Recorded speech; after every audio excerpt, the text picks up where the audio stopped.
Bienvenidos amigos, nos encontramos en Edificaciones Sostenibles. El día de hoy le hemos preparado un programa muy especial.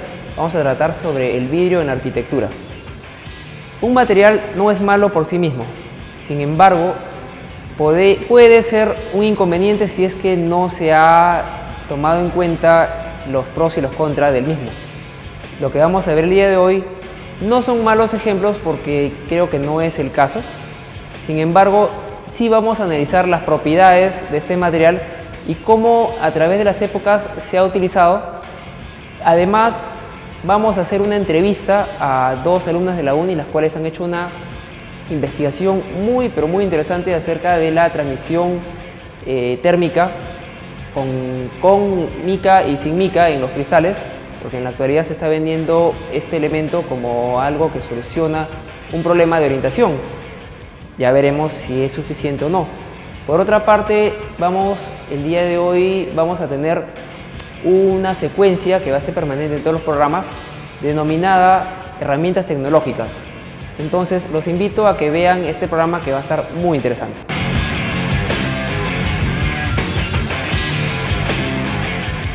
A continuación veremos un informe sobre lo que ha sido y lo que es el vidrio a través de los tiempos en la arquitectura.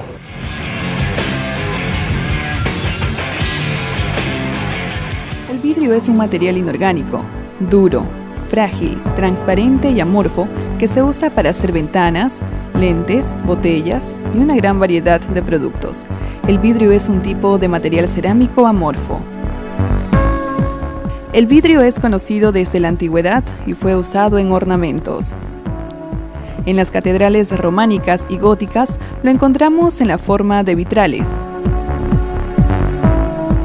En el siglo antepasado, llega a su máximo apogeo en el Palacio de Cristal, el cual fue una enorme construcción edificada en Londres en 1851 para albergar la Gran Exposición. Quien interviene en la construcción de esta edificación es John Paxton, quien es un paisajista y conocido constructor de invernaderos. Luego, el movimiento moderno aprovechó las posibilidades de los nuevos materiales industriales, como el hormigón armado, el acero laminado y el vidrio plano en grandes dimensiones. Se caracterizó por plantas y secciones ortogonales, generalmente asimétricas, ausencia de decoración en las fachadas y grandes ventanales horizontales conformadas por perfiles de acero. Los espacios interiores son luminosos y diáfanos.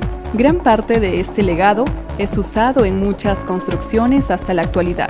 En el pasado era totalmente lógico porque el costo de la energía era despreciable y por lo tanto la necesidad de climatización para mantener el confort térmico no era un problema. El precio de la energía ahora es muchísimo mayor.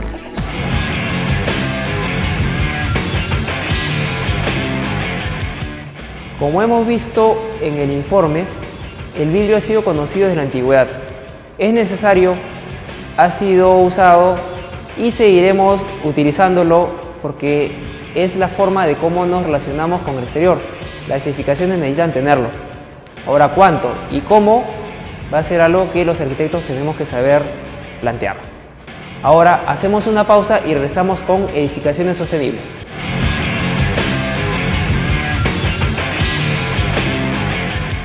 Bueno, continuamos con el programa de Edificaciones Sostenibles. Este programa está dedicado al vidrio en la arquitectura.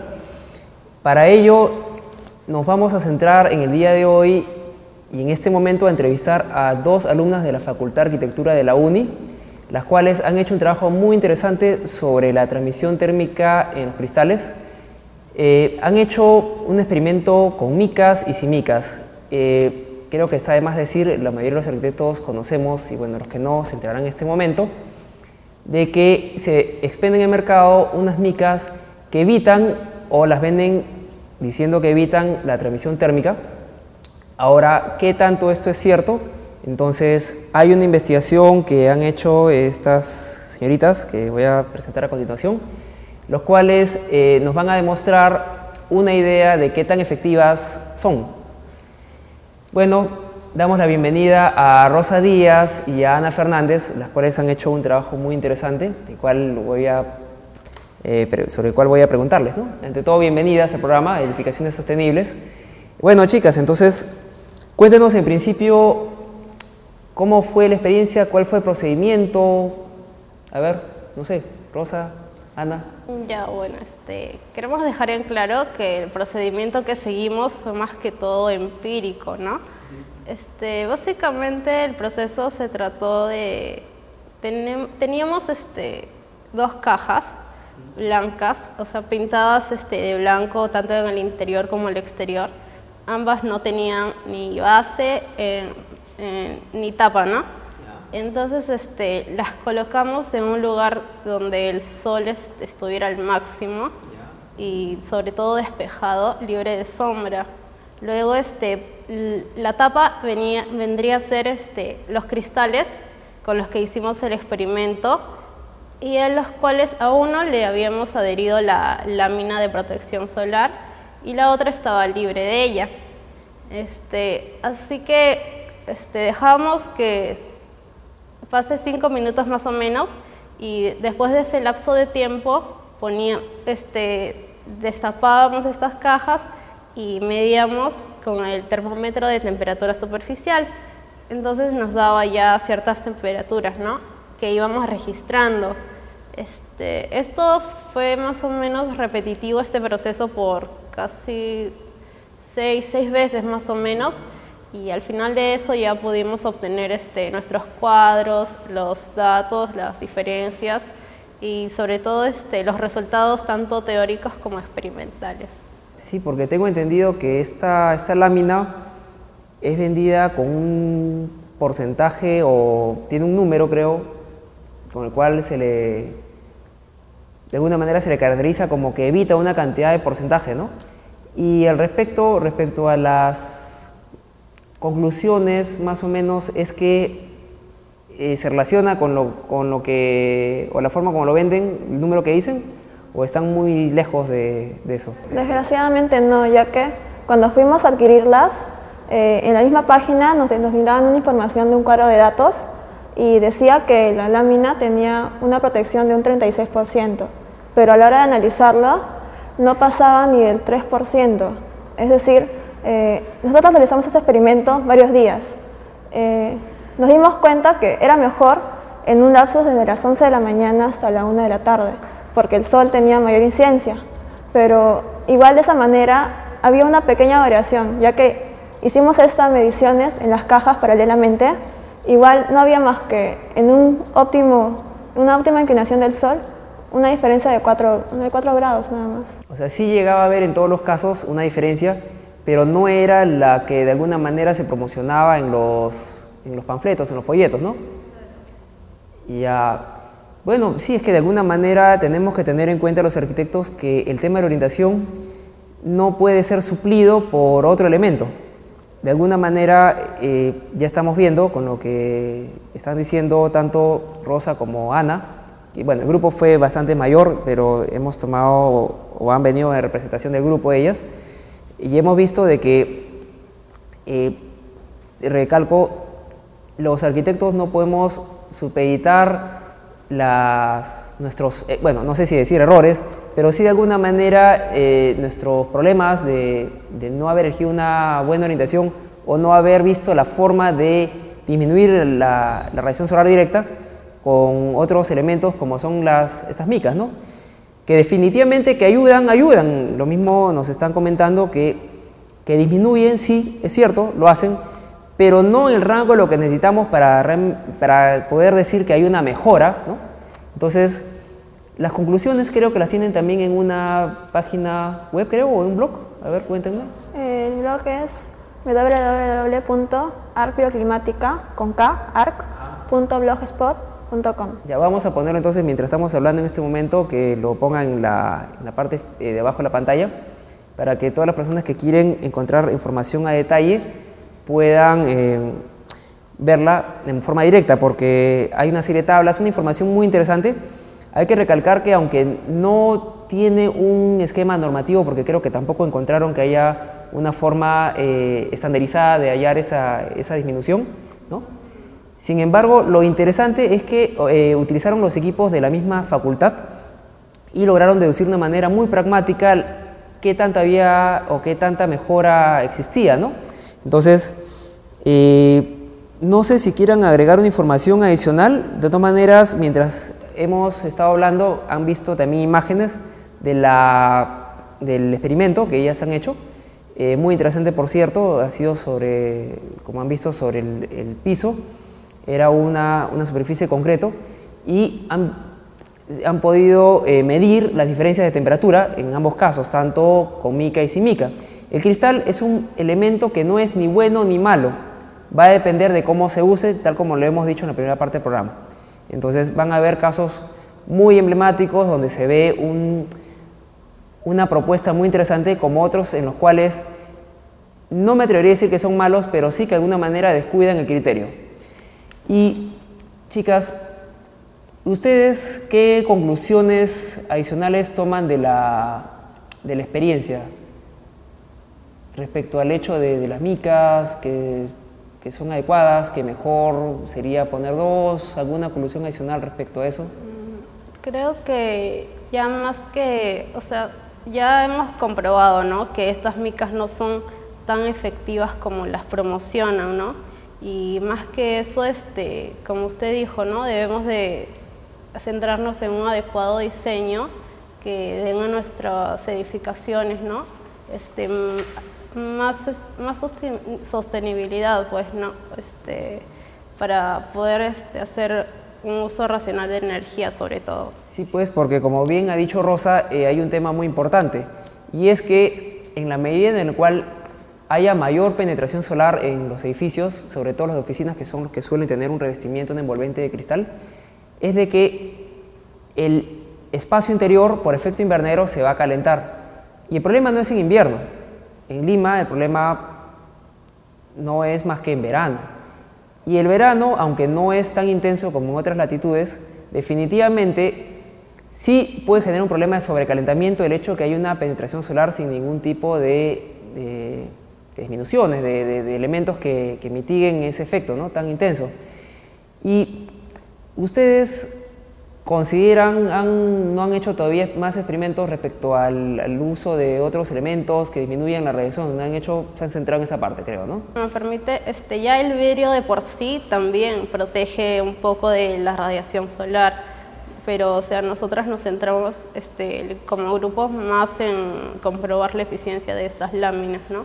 Pero hay que recordar que el vidrio también protege un poco de la radiación de la luz solar. Sí, indudablemente lo que dice Rosa es totalmente cierto. La transmisión del vidrio o cristal en general no es 100% perfecta, tiene como componente una cantidad de transmisión de la energía, tanto la infrarroja como la ultravioleta y la luz visible, todos estamos hablando del espectro electromagnético, y de alguna manera pues hay una disminución. ¿Hay más proyectos que están analizando o por el momento han visto solo ese? Creo que están llevando ustedes el curso de Arquitectura Bioclimática 2, ¿no?, en la UNI. Ya creo que en ese curso ven el tema de iluminación y de acústica. Bueno, entonces espero que sigan haciendo este tipo de trabajos.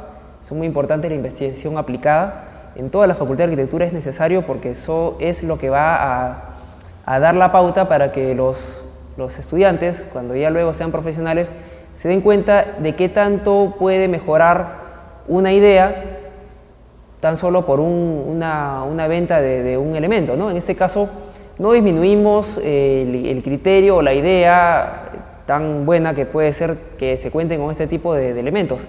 Sin embargo, el hecho de que no puedan llegar o alcanzar lo que se digamos, se ofrece, sí es un problema, por decirlo menos, ¿no?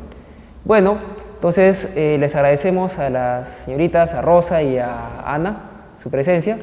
Esperamos que sigan haciendo más investigaciones y que haya la oportunidad, en todo caso, de estar más adelante conversando de otros temas, ¿no? Ya que están viendo ahora el tema de iluminación, esperemos que tengan otras investigaciones o las cuelen también en su blog, porque es muy importante la promoción de la investigación.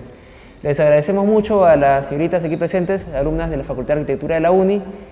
Continuamos más adelante con el siguiente segmento.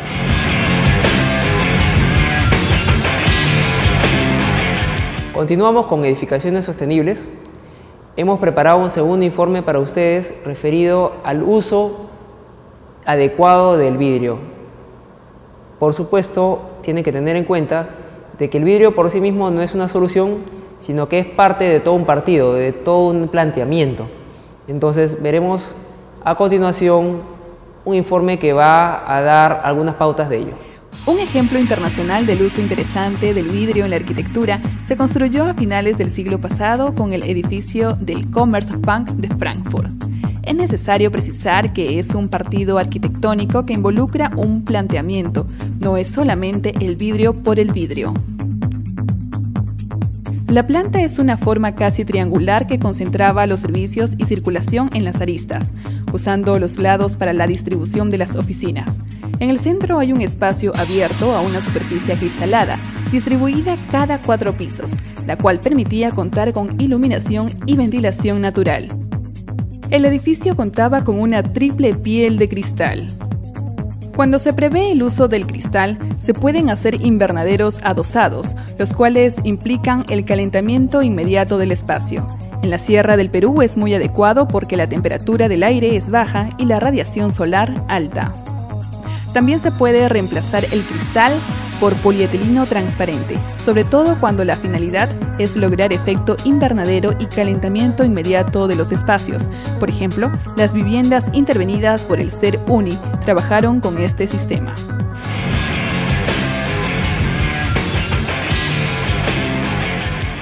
Bueno, continuamos con el programa de edificaciones sostenibles. Estamos en las instalaciones de Macrotec, que es partner de Autodesk y ofrece software y entrenamiento autorizado Autodesk desde 1996. En esta secuencia vamos a desarrollar herramientas tecnológicas que el arquitecto requiere para poder hacer análisis de coeficiencia y sostenibilidad. En este caso específico vamos a ver una pequeña parte de lo que es el Ecotec en el módulo del recorrido solar. Asimismo, una parte tan importante del Ecotec es anexa, que se denomina Weather Tool. Es una herramienta que nos ayuda a analizar la meteorología de un lugar en función de los datos que ya se han archivado. Hemos descargado previamente la data de Lima, entonces en función de eso es que vamos a analizar la información para ver en qué momentos necesitamos evitar la radiación directa del sol de acuerdo a parámetros bastante razonables, ¿no? Y lógicos, porque indudablemente en Lima, aunque el sol puede ser muy intenso en febrero y en enero, tenemos que plantear todo tipo de sombras en rangos que sean más o menos razonables. Sería ideal evitar en muchos momentos el sol, o en casi todos. Sin embargo, no es real. Eso nos llevaría a tener casi sombras horizontales y totales, ¿no? Entonces, eso es lo que vamos a explicar a continuación.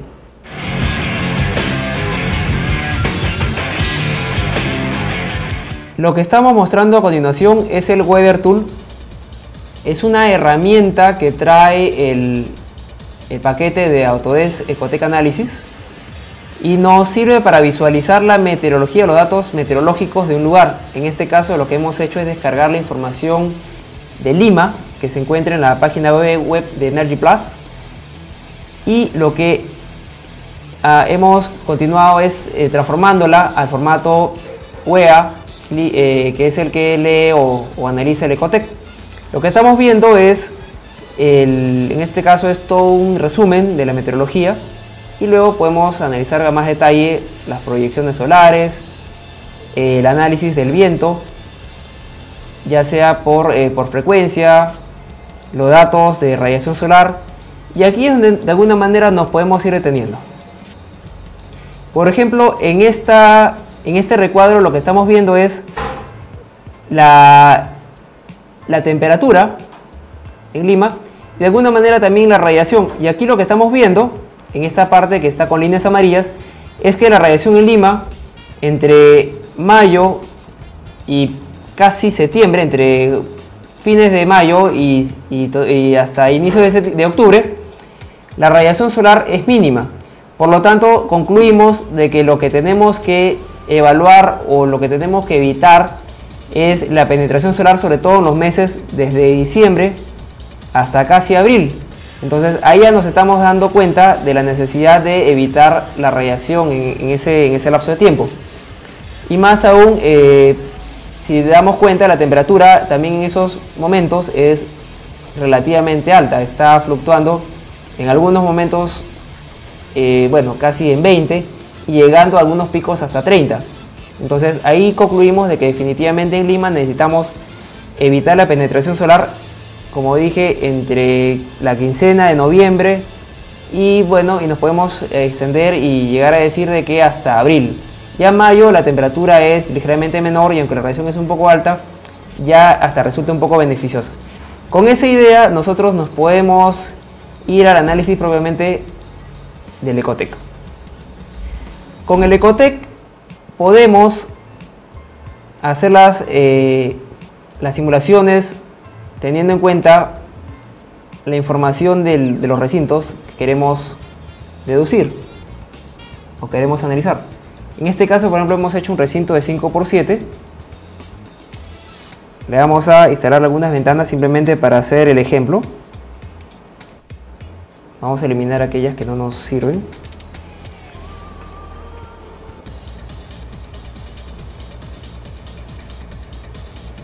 Y aquí lo que estamos viendo es una edificación con 4 ventanas, con el norte que está orientado hacia este lado. Ahora, si nosotros queremos ver el recorrido del Sol, lo que podemos hacer es, a través de este Sol, hacer clic en estos dos iconos, bueno, o recuadros, y activamos la opción en la cual nos permite ver el recorrido o el movimiento aparente del Sol a través del recinto. Entonces lo que tenemos nosotros como arquitectos que evaluar es, entre los meses que hemos visto que son los más críticos, es ver cuáles son las ventanas que están más desfavorecidas. En este caso ya nos estamos dando cuenta desde el Weather Tool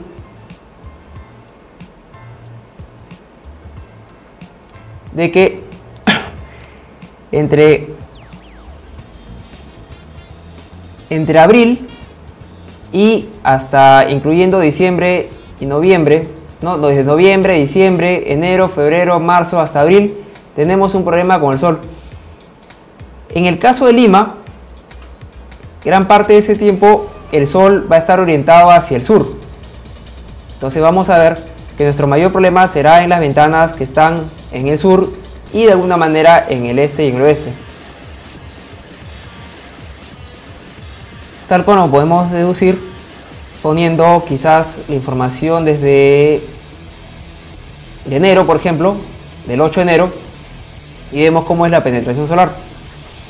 A través de este programa podemos nosotros inferir, por ejemplo, parasoles, aleros o elementos de sombra y luego comprobarlo a través de este programa, ya sea de una forma manual muy directa o haciendo recorridos mostrando las sombras y las penetraciones, ¿no? Por ejemplo, en este caso estamos haciendo un recorrido de un mismo día y si nosotros pusiéramos elementos en las ventanas,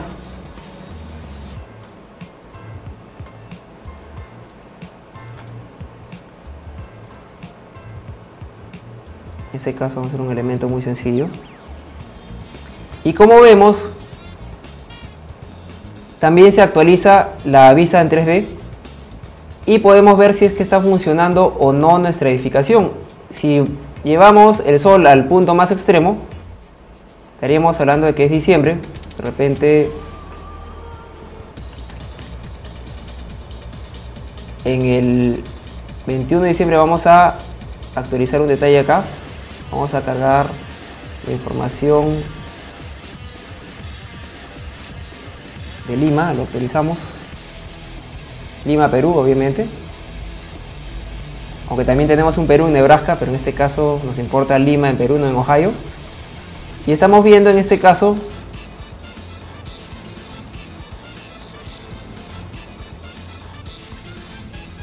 la penetración del Sol. Si nosotros vemos la ventana que no hemos analizado, vamos a ver que está ingresando el Sol directamente y está generando todo este ingreso. El ingreso obviamente va a significar un calentamiento excesivo, por eso es que tenemos que controlarlo. En los programas siguientes lo que vamos a ver es ya el módulo referido a la transferencia térmica y algunos datos muy puntuales y muy interesantes sobre lo que se debe hacer en otros climas. Por ejemplo, nosotros, gran parte del Perú no solo es costa, es más, la costa es un porcentaje muy pequeño.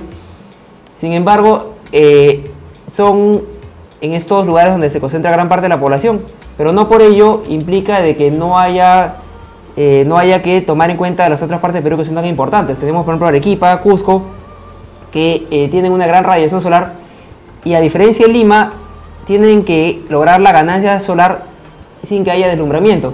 Y eso es algo que vamos a analizar en programas siguientes, ya sea con el Ecotec o otros programas que son herramientas tecnológicas que el arquitecto tiene que conocer para poder hacer análisis de coeficientes y sostenibles.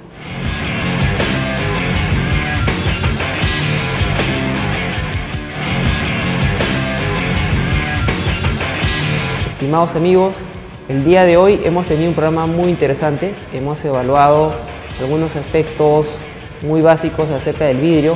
Hemos visto cómo el vidrio ha sido conocido desde la antigüedad.